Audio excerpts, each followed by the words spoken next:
Hello నమస్తే. మీరు కూడా యూట్యూబ్ వీడియో, రీల్స్, షార్ట్స్ లేదా సినిమాటిక్ వీడియోస్ షూట్ చేస్తున్నారు. కానీ ఎందుకో నా వీడియోలు ప్రొఫెషనల్ గా రావట్లేదు, లేకపోతే కెమెరా క్వాలిటీ డల్ గా ఉంది, నా మొబైల్ కెమెరా అంత బాగాలేదు, ఇలా మీరు ఫీల్ అవుతుంటే కనుక ఈ వీడియో మీకోసమే. ఈ రోజు నేను మీకు చెప్పబోయేది ఏంటంటే మొబైల్ ఫోన్తోనే ఎలా ప్రొఫెషనల్గా సినిమాటిక్గా వీడియోలు షూట్ చేయాలి, దాని ద్వారా మనకి ఎక్కువ వ్యూస్ అవన్నీ వస్తాయి మీరు సోషల్ మీడియాలో పెడితే. అండ్ ఏ మిస్టేక్స్ మనం అవాయిడ్ చేయాలి, ఎలాంటి మిస్టేక్స్ మనం చేయకూడదు రికార్డింగ్ చేసేటప్పుడు, లైటింగ్ ఎలా ఉండాలి, ఆడియో ఎంత ఇంపార్టెంట్, రికార్డ్ చేస్తున్నప్పుడు ఏ సెట్టింగ్స్ యూజ్ చేయాలి, అవన్నీ కూడా సింపుల్ తెలుగులో మాట్లాడుకుందాం. ఇది అందరికీ ఉపయోగపడే వీడియో అనమాట. క్రియేటర్సే కాదు, జనరల్గా రికార్డ్ చేసుకున్న వాళ్ళకి కూడా. ఈ వీడియో పూర్తిగా మీరు చూసినట్టయితే మీ నెక్స్ట్ వీడియో క్వాలిటీ డెఫినెట్గా అద్భుతంగా ఉంటుంది, ఇంప్రూవ్ అవుతుంది. And without wasting time let start the video. First important step వచ్చి కెమెరా క్లీన్ చేయండి. కొంచెం డౌట్ఫుల్గా ఉంది కదా, చాలామంది ఇగ్నోర్ చేసే పాయింట్ ఇది. కానీ వీడియో షూట్ చేసే ముందు, రికార్డ్ చేసే ముందు మొదటగా మీ మొబైల్ కెమెరాని మీరు క్లీన్ చేయాలి. ఎస్, ఇది చాలా చిన్న విషయంలో అనిపించవచ్చు, కానీ వీడియో క్వాలిటీ మీద ఇది డైరెక్ట్ ఇంపాక్ట్ చూపిస్తుంది అనమాట. నార్మల్గా ఏమవుతుంది, మనం ఫోన్ వాడుతూ ఉంటాం కాబట్టి మన చేతులు ఫింగర్ ప్రింట్స్ అవ్వచ్చు, డస్ట్ అవ్వచ్చు, లేదా పాకెట్ కొన్న లింట్ అవ్వచ్చు, ఇవన్నీ కూడా కెమెరా లెన్స్ మీద అతుక్కుపోతూ ఉంటాయి అనమాట. మనకు కనిపించవచ్చు క్లియర్గా, కానీ దగ్గరగా చూస్తే అర్థమవుతుంది. సో దీనివల్ల మొత్తం సాఫ్ట్గా, బ్లర్గా, ఫాగీగా వస్తాయి అనమాట, వీడియోలు అవ్వచ్చు, ఫోటోలు అవ్వచ్చు.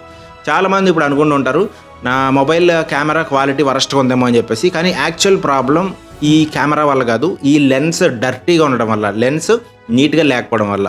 సో మీరు ఏం చేయాలి, ఒక సాఫ్ట్ క్లాత్ తీసుకోండి. జనరల్గా టీషర్ట్స్ అవి వేసుకుంటారు కాబట్టి టీషర్ట్ మీరు యూజ్ చేయొచ్చు, లేదా ఈ కళ్ళజోడ్లకి ఇస్తారు మైక్రో ఫైబర్ క్లాత్ అని ఉంటుంది, అది మీరు తీసుకొని దాంతో మీరు కెమెరా లెన్స్ని నీట్గా క్లీన్ చేయండి. మీ ఫోన్ కెమెరాని కొంచెం నీట్గా క్లీన్ చేయండి, జెంటిల్గా తొడవండి అంతే. సో ఈ ఒక్క చిన్న స్టెప్ వల్ల మీ వీడియో క్వాలిటీ అనేది, క్లారిటీ అనేది డెఫినెట్గా ఇంప్రూవ్ అవుతుంది. దాని ఫుల్ క్వాలిటీ ఏదైతే ఉందో అది మీకు వస్తుంది అనమాట. ముఖ్యంగా నైట్ టైం షూట్ చేసే వాళ్ళకి చాలా ఎక్కువ డిఫరెన్స్ కనిపిస్తుంది మీరు ఇలా చేయడం వల్ల. ప్రతి షూట్ ముందు, ప్రతి వీడియో రికార్డ్ చేసే ముందు కెమెరా క్వాలిటీ, కెమెరాని క్లీన్ చేయడం అనేది మీరు ఒక హ్యాబిట్లో చేసుకోవాలి, ఒక అలవాట్లో చేసుకోవాలన్నమాట.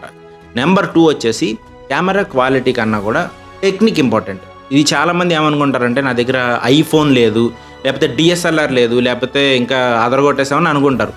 సో అందుకే క్వాలిటీ రావట్లేదేమో అని అనుకుంటుంటారు. కానీ నిజం చెప్పాలంటే వీడియో క్వాలిటీలో మేజర్ రోల్ ప్లే చేసేది కెమెరా కాదు, కెమెరా కొంతవరకు మాత్రమే, కానీ టెక్నిక్ అనేది ఇంపార్టెంట్ అనమాట. అంటే మనం వీడియోస్ని ఎలా షూట్ చేస్తున్నాము, ఎలా లైటింగ్ని యూజ్ చేస్తున్నాము, అండ్ ఎలా ఫ్రేమ్ కరెక్ట్గా సెట్ చేస్తున్నాము, అండ్ ఎలా మూమెంట్ ఇస్తున్నాము, ఇవి ఇంపార్టెంట్ అనమాట. ఇప్పటికే చాలామంది వైరల్ వీడియోస్ చేసిన వాళ్ళు మీకు తెలిసే ఉండొచ్చు. అండ్ లక్షల్లోని, కోట్లలోని వ్యూవర్షిప్ వచ్చేవాళ్ళు, మనీ ఎర్న్ చేసుకునే వాళ్ళు కూడా మీకు తెలిసే ఉండొచ్చు. వాళ్ళల్లో ఒక 80% మంది ఇంకా మొబైల్తోనే షూట్ చేస్తున్నారు. అందుకే ఫస్ట్ థింగ్ ఏంటంటే మీ దగ్గర ఉన్న మొబైల్ని అండర్ ఎస్టిమేట్ చేయకండి, దాన్నే ఫుల్ పొటెన్షియల్గా మీరు వాడుకోవచ్చు అనమాట. నెంబర్ 3, ఆడియో క్వాలిటీ అనేది కింగ్. ఇప్పుడు నెక్స్ట్ ఇంపార్టెంట్ టాపిక్ ఇదే అనమాట, ఆడియో. ఈ ఒక విషయం గుర్తుపెట్టుకోండి, మీరు వీడియో క్వాలిటీ కొంచెం యావరేజ్గా ఉన్నా సరే ఆడియన్స్ చూస్తారు. అదే బ్యాడ్ ఆడియో ఉంటే వెంటనే స్కిప్ చేసేస్తారు. ఫిల్మ్ మేకింగ్లో, అంటే సినిమాలు తీసే వాళ్ళకి, లేకపోతే షార్ట్ ఫిల్మ్స్ తీసే వాళ్ళకి ఒక ఫేమస్ లైన్ ఆల్రెడీ తెలిసే ఉంటుంది, people can tolerate bad video but they cannot tolerate bad audio. అంటే ఆడియో చాలా ఇంపార్టెంట్ అని దాని మీనింగ్ సింపుల్గా. సో సింపుల్ టిప్స్ చెప్తా చూడండి.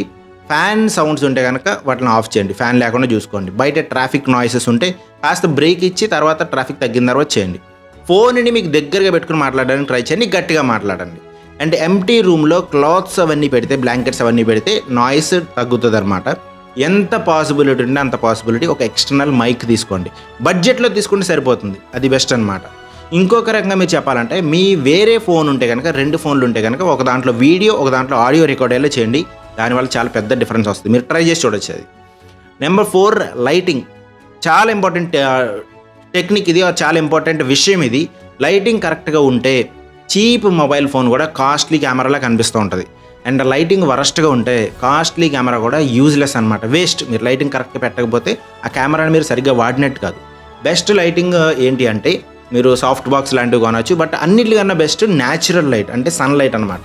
ఎస్పెషల్లీ మార్నింగ్ టైము 8 to 10 మధ్యలో, అండ్ ఈవినింగ్ టైం 4 నుంచి 6:30, 7 మధ్యలో అనమాట. ఈ టైంని గోల్డెన్ అవర్ అంటారు. సో ఈ టైంలో ఫేస్ చాలా సాఫ్ట్గా, సినిమాటిక్గా కనిపిస్తుంది. ఆ టైంలో మీరు రికార్డ్ చేసుకోవచ్చు. ఇక్కడ ఇంపార్టెంట్ టిప్ ఏంటంటే మీరు ఒకవేళ ఇండోర్ షూట్ చేస్తే కనుక విండో దగ్గరగా నిలబడి షూట్ చేయండి. ఆ లైట్ అనేది మీ ఫేస్ మీద పడాలి క్లియర్గా. ఇప్పుడు నా లైటింగ్ ఏదైతుందో దాని ఫేస్ మీద పడుతుంది. బ్యాక్గ్రౌండ్లో అటు ఇటు ఇష్టం వచ్చినట్టు లైట్లు పెట్టేస్తే మన ఫేస్ డార్క్ అయిపోతుంది అనమాట. అలా డార్క్ అవ్వకూడదు, ఫేస్ మీద కరెక్ట్గా లైటింగ్ పడేలా చూసుకోవాలి. అండ్ రూమ్ లైట్ మాత్రమే యూస్ చేస్తే కొంచెం ఎల్లో టింట్ వస్తుంది. మ్యాక్సిమం పాసిబుల్ న్యాచురల్ లైట్ వాడడానికి ట్రై చేయండి, అంటే సన్ లైట్ వచ్చేలా చూడండి, ఆ టైంలో మీరు రికార్డ్ చేసుకోండి. అండ్ పాయింట్ నెంబర్ 5 వచ్చి కెమెరా యాంగిల్స్ అండ్ కంపోజిషన్. ఇది నెక్స్ట్ లెవెల్ ట్రిక్ అనమాట. చాలామంది జస్ట్ ఒక కెమెరా పెట్టేసి ఒకే యాంగిల్లో షూట్ చేస్తూ ఉంటారనమాట. అదేం చేస్తుంది, ఒక బోరింగ్ ఫీల్ ఇస్తుంది. కానీ ప్రొఫెషనల్ వీడియోలో ఏముంటుందంటే డిఫరెంట్ యాంగిల్స్ ఉంటాయి. ఎగ్జాంపుల్ వైడ్ షాట్ అవ్వచ్చు, క్లోజ్ షాట్ అవ్వచ్చు, సైడ్ యాంగిల్ షాట్ అవ్వచ్చు, టాప్ యాంగిల్ షాట్ అవ్వచ్చు, లేదా వాకింగ్ షాట్స్. ఇవన్నీ కూడా డిఫరెంట్ షాట్స్ అనమాట. ఇవన్నిటిని మీరు రికార్డ్ చేసుకొని దాని తర్వాత మీరు వాటిని కంపోజిషన్ చేయాలి. కంపోజిషన్ అంటే కలపడం అనమాట. ఒకే ఆడియోకి మీరు మల్టిపుల్ వీడియోస్ రికార్డ్ చేసుకోవడం వల్ల మీరు అది ఇది మార్చచ్చు అనమాట. సో మీ ఫేస్ ఏదైతే ఉందో ఆ ఫేస్ ఎగ్జాక్ట్గా సెంటర్లో పెట్టాలి అని అనుకోవాల్సిన అవసరం లేదనమాట. ఇది కంపోజిషన్లో టిప్స్ అనమాట. ఇవి ఫేస్ కూడా మీరు కరెక్ట్గా సెంటర్లో ఉన్నప్పుడు, నేను సెంటర్లో మాట్లాడుతున్నాను అలా కాకుండా కొంచెం సైడ్గా పెట్టి మాట్లాడినా కూడా ప్రొఫెషనల్ లుక్ వస్తుంది అనమాట. అండ్ బ్యాక్గ్రౌండ్ ఎప్పుడు కూడా క్లీన్గా పెట్టుకోవాలి. మీరు వెనకాల అన్నెసెసరీ డిస్ట్రాక్షన్స్ ఏమైనా ఉంటే అవన్నీ తీసేయండి, క్లీన్గా ఉండాలి బ్యాక్గ్రౌండ్ అనేది. పాయింట్ నెంబర్ 6, మొబైల్ స్టేబుల్గా ఉండాలి. అంటే ఇది చాలామంది ఇగ్నోర్ చేసే విషయము. కెమెరా షేక్ అవుతుంది అనుకోండి, కొంచెం మనకు తెలియకుండా కొంచెం హ్యాండ్ షేక్ అవుతూ ఉంటాయి అనమాట. అలా ఉంటే కనుక వీడియో చీప్గా అనిపిస్తుంది. అందుకే ట్రైపాడ్ యూజ్ చేయండి, లేకపోతే ఫోన్ని ఏదో ఒక సపోర్ట్ మీద పెట్టండి. చేత్తో పట్టుకున్నా సరే ఒక సపోర్ట్ మీద పెట్టుకుంటే కనుక కదలకుండా అది హెల్ప్ చేస్తుంది అనమాట. అండ్ చేత్తో పట్టుకున్నప్పుడు కూడా మీరు మూమెంట్స్ స్లోగా ఇవ్వాలి. సడన్ జర్క్స్ అసలు ఇవ్వకూడదు అనమాట. సడన్ జర్క్స్ ఇస్తే ఆ సినిమాటిక్ ఫీల్ మొత్తం పోతుంది. సింపుల్ సినిమాటిక్ ట్రిప్ ఏంటంటే మీరు వాకింగ్ షార్ట్స్ తీస్తున్నారనుకోండి, స్లోగా వాక్ చేయండి. నెక్స్ట్ ఒక హీల్ టు టో మూమెంట్ ఉంటుంది కదా, దాన్ని షేక్ లేకుండా స్లోగా రికార్డ్ చేసుకోండి, మీకు బెస్ట్ ఆప్షన్ అనమాట. అండ్ నెంబర్ 7, సెట్టింగ్స్ విషయానికి వస్తే ఇది చాలా ఇంపార్టెంట్ అండ్ పవర్ఫుల్ ట్రిక్ కూడా. మనం నార్మల్గా డిఫాల్ట్ కెమెరా యాప్ యూజ్ చేస్తాం కదా, డైరెక్ట్గా మన ఆండ్రాయిడ్లో ఇచ్చిన కెమెరా యాప్ అనమాట. అలా కెమెరా అప్లికేషన్ కాకుండా ఆండ్రాయిడ్లో ఓపెన్ కెమెరా అని బయట అప్లికేషన్ ఉంటుంది అనమాట. దాన్ని మీరు డౌన్లోడ్ చేసుకుంటే ఎక్స్పోజర్ కంట్రోల్ చేయొచ్చు, వైట్ బ్యాలెన్స్ చేయొచ్చు, ఫోకస్ లాక్ చేయొచ్చు, ఎఫ్పిఎస్ సెట్టింగ్స్ చేయొచ్చు. ఇవన్నీ కూడా మాన్యువల్ కంట్రోల్స్ ఉంటాయి ఇట్లాంటి యాప్స్లో. ఓపెన్ కెమెరాని సెర్చ్ చేయని మీకు వచ్చేస్తుంది. ఇవి యూస్ చేస్తే వీడియో క్వాలిటీ అనేది ఇంకా ఇంప్రూవ్ అవుతుంది. కంట్రోల్ మన దగ్గర ఉంటుంది, ఎలా రికార్డ్ చేయాలంటే మనం కంట్రోల్ చేయొచ్చు అనమాట. ఒక ఇంపార్టెంట్ టిప్ ఇందులో ఏంటంటే మీరు షూట్ చేస్తున్నప్పుడు ఫోకస్ని ఎప్పుడు కూడా లాక్ చేయండి. ఫోకస్ లాక్ చేయలేదు అనుకోండి, కెమెరా ఆటో ఫోకస్ అనేది చేంజ్ అయిపోతూ ఉంటుంది అనమాట. సో ఫోకస్ అటు ఇటు మారుతూ ఉంటుంది మీరు కదిలే కొద్దీ. సో అది ప్రొఫెషనల్ లుక్ని స్పాయిల్ చేస్తుంది అనమాట. సో ఆటో ఫోకస్ అనేది లాక్ చేసి పెట్టండి. పాయింట్ నెంబర్ 8 వచ్చేసి ఆల్వేస్ యూజ్ బ్యాక్ కెమెరా. ఇది చాలా ఇంపార్టెంట్ రూల్. మ్యాక్సిమం పాసిబుల్, ఎంత పాసిబిలిటీ ఉంటే అంత పాసిబిలిటీ ఫ్రంట్ కెమెరా కాకుండా బ్యాక్ కెమెరా యూజ్ చేయండి. ఎందుకంటే బ్యాక్ కెమెరా క్వాలిటీ చాలా బెటర్గా ఉంటుంది. మీరు సేమ్ మెగాపిక్సెల్ ఇచ్చారు అని అనుకున్నా సరే బ్యాక్ కెమెరా క్వాలిటీనే బాగుంటుంది అనమాట. మీరు అబ్జర్వ్ చేయొచ్చు రికార్డ్ చేసి. ఆప్షన్స్ కూడా చాలా బాగుంటాయి. ఎస్పెషల్లీ షార్ప్నెస్ అవ్వచ్చు, డీటెయిల్స్ అవ్వచ్చు, డైనమిక్ రేంజ్ అవ్వచ్చు, ఇవన్నీ కూడా బెటర్గా ఉంటాయి అనమాట. ఫ్రంట్ కెమెరా ఏంటంటే కన్వీనియన్స్ కోసం అంతే, మనం ఈజీగా రికార్డ్ చేసుకుని మనల్ని మనం కరెక్ట్గా వస్తుందో చూసుకోవడానికి అంతే తప్ప క్వాలిటీ కోసం ఇవ్వరనమాట ఫ్రంట్ కెమెరా అనేది. సో బ్యాక్ కెమెరా మాత్రమే వాడండి ఎప్పుడైనా సరే. అండ్ పాయింట్ నెంబర్ 9 వచ్చేసి డిజిటల్ జూమ్. చాలామంది చేసే పెద్ద మిస్టేక్ అనమాట ఇది. జూమ్ చేసి షూట్ చేస్తూ ఉంటారు దూరంగా ఉన్న వాటిని. అలా డిజిటల్గా జూమ్ చేయడం వల్ల క్వాలిటీ అనేది వరస్ట్గా అవుతుంది అనమాట. అందుకే జూమ్ చేయకుండా సబ్జెక్ట్ దగ్గరికి వెళ్ళి మీరు దగ్గరికి వెళ్ళి షూట్ చేయండి. అది చాలా బెటర్ అనమాట. దగ్గరికి వెళ్ళి షూట్ చేస్తే మీకు కంట్రోల్ కూడా ఉంటుంది, క్వాలిటీ కూడా ఉంటుంది. కొన్ని ఫోన్స్లో ఆప్టికల్ జూమ్ ఉంటుంది, అది ఓకే. లైక్ ఇప్పుడు శాంసంగ్ పెద్ద ఫోన్స్ వచ్చాయి కదా, 1 lakh 2 lakhs అట్లా ఉన్నాయి, వాటిలో ఆప్టికల్ జూమ్ ఉంటుంది, అది ఫైన్ అనమాట. డిజిటల్ జూమ్ మాత్రం అవాయిడ్ చేయండి.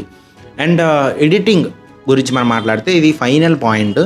మనం షూట్ చేస్తున్నప్పుడు ఎడిటింగ్ గురించి కూడా మనం ఆలోచించుకుండా ఉండాలన్నమాట. ఎందుకంటే ఒక మంచి ఎడిటింగ్ వల్ల వీడియో అనేది ఎంగేజ్మెంట్ పెరుగుతుంది, ప్రొఫెషనల్ ఫీల్ వస్తుంది, అండ్ ఆడియన్స్ రిటెన్షన్ కూడా పెరుగుతుంది. సో మీరు దానికోసం, ఎడిటింగ్ కోసం నేను ఇంకేమైనా ఎక్స్ట్రా షార్ట్స్ తీసుకోవాలా, ఎక్స్ట్రా రికార్డింగ్ చేయాలి, మీరు ముందే ఊహించుకోవాలన్నమాట. మీరు ఎడిటింగ్ చేస్తున్నప్పుడు సింపుల్ కట్స్ అవ్వచ్చు, జూమ్స్ అవ్వచ్చు, చిన్న మ్యూజిక్ ఎఫెక్ట్స్ అవ్వచ్చు, ట్రాన్సిషన్స్ అవ్వచ్చు, ఇవన్నీ కరెక్ట్గా యూజ్ చేస్తే సరిపోతుంది అనమాట. ఓవర్ ఎడిటింగ్ అవసరం లేదు. ఫుల్గా ఏవో స్పెషల్ ఎఫెక్ట్స్, ప్రతి సెకండ్కి ఏదో పెద్ద ఎఫెక్ట్స్ అట్లాంటివి వద్దు. అవి సినిమాటిక్గా ఉండవు అనమాట. డిస్ట్రాక్షనే ఎక్కువ ఉంటుంది దాంట్లో. సింపుల్ అండ్ క్లీన్ ఎడిటింగ్ చేసుకుంటే బెటరు. ఆ ఎడిటింగ్ సంబంధించినట్టుగా మీరు రికార్డ్ చేసుకోవాలి. రికార్డ్ చేస్తున్నప్పుడు అది మీరు గుర్తుపెట్టుకోవాలి. సో ఈ 10 పాయింట్స్ మీకు చాలా హెల్ప్ అవుతాయి మీరు రికార్డ్ చేస్తున్నప్పుడు. మీకు ప్రాక్టికల్గా అన్ని అర్థమైనైతే అనుకుంటున్నాను. దీంతో మీరు అమేజింగ్ సినిమాటిక్ వీడియోస్ అయితే షూట్ చేయొచ్చు. దానికి ఎక్స్పెన్సివ్ కెమెరా అవసరం లేదు. పాయింట్స్ సింపుల్గా కరెక్ట్ లైటింగ్ పెట్టండి, మంచి ఆడియో ఉండేలా చూసుకోండి, ప్రాపర్ యాంగిల్స్తో రికార్డ్ చేయండి, స్టేబుల్ షాట్స్ తీయండి, అండ్ కొంచెం ప్రాక్టీస్ చేయాలి వీటి మీద. ఇవి ఉంటే చాలు అనమాట. ఈ వీడియో మీకు యూస్ఫుల్ అవుతుంది గ్యారంటీగా. మీరు నార్మల్ క్రియేటర్ అయినా అవ్వచ్చు, లేకపోతే సినిమాటిక్ యాడ్స్ చేసే వాళ్ళు అవ్వచ్చు, అందరికీ ఇది హెల్ప్ అవుతుంది. ఒకవేళ హెల్ప్ అవుతుందని అనిపిస్తే మీ ఫ్రెండ్స్కి, ఫ్యామిలీ మెంబర్స్కి అందరికీ షేర్ చేయండి. ఇలాంటి యూట్యూబ్ అవ్వచ్చు, వీడియో క్రియేషన్ అవ్వచ్చు, మొబైల్ ఎడిటింగ్ అవ్వచ్చు, అన్నిటి గురించి కంప్లీట్ ఇన్ఫర్మేషన్ మన ఛానల్లో ఉంటుంది. సో ఇప్పుడే సబ్స్క్రైబ్ చేసుకొని బెల్ ఐకాన్ ప్రెస్ చేయండి. లైక్ చేసిన తర్వాత మనకి కింద హైప్ అనే ఆప్షన్ కూడా వస్తుంది అనమాట. కామెంట్ సెక్షన్ దగ్గర హైప్ అనే పాయింట్స్ కూడా ఇవ్వండి. సో దట్ ఇలాంటి వీడియోస్ ఇంకా ఎక్కువ వస్తాయి అండ్ మీకు హెల్ప్ అయ్యే వీడియో ఇది అని నాకు అనిపించాలి. కాబట్టి అదొక రెస్పాన్స్ లాగా అనమాట. మీకు హెల్ప్ అయిందా లేదా అనేది నాకు ఒక రెస్పాన్స్ లాగా. హైప్ చేయండి, కుదిరితే ఎంత పాసిబిలిటీ ఉంటే అంత పాసిబిలిటీ షేర్ చేయండి. కొత్తగా చూస్తున్న వాళ్ళు సబ్స్క్రైబ్ చేసుకోండి. అందరం కలిసి గ్రో అవుదాం అనేది మన కాన్సెప్ట్ అండ్ మన ఎజెండా కూడా అదే అనమాట. So keep growing, keep creating content. అద్భుతమైన సినిమాటిక్ వీడియోస్ తీయండి. ఖచ్చితంగా నెక్స్ట్ వీడియోలో ఎడిటింగ్ గురించి మనం మాట్లాడుకోబోతున్నాం. సినిమాటిక్ ఎడిటింగ్ అనేది కొంచెం డిఫరెంట్గా ఉంటుంది అనమాట. ఎందుకంటే దాంట్లో కొంచెం స్పీడ్ కంట్రోల్స్ అవ్వచ్చు, ఇట్లాంటివన్నీ కూడా మనం డిస్కస్ చేద్దాము. సో సినిమాటిక్ ఎడిటింగ్ అయితే నార్మల్ వీడియోస్ చేసే వాళ్ళకు కూడా ఇది చాలా హెల్ప్ అవుతుంది అనమాట. నార్మల్ వీడియోని ఎంగేజింగ్గా చేయాలంటే ఎడిటింగ్తో మనం చేయొచ్చు. సో మీరు రికార్డింగ్ కరెక్ట్గా చేసుకున్నారని మనం ఫిక్స్ అయిన తర్వాత ఎడిటింగ్ దగ్గరికి వెళ్దాము. నెక్స్ట్ వీడియో ఎడిటింగ్ మీద మీకు ఎడిటింగ్ వీడియో కావాలనుకుంటే కనుక కింద కామెంట్ సెక్షన్లో మీరు మెన్షన్ చేయొచ్చు. మీకు ఇంట్రెస్ట్ ఉంటే కనుక ఎడిటింగ్ వీడియో కూడా నేను తీసుకొస్తాను. సో అందరం కలిసి గ్రో అవుదాం. Keep growing. Signing off Vikas ఎల్యూటే.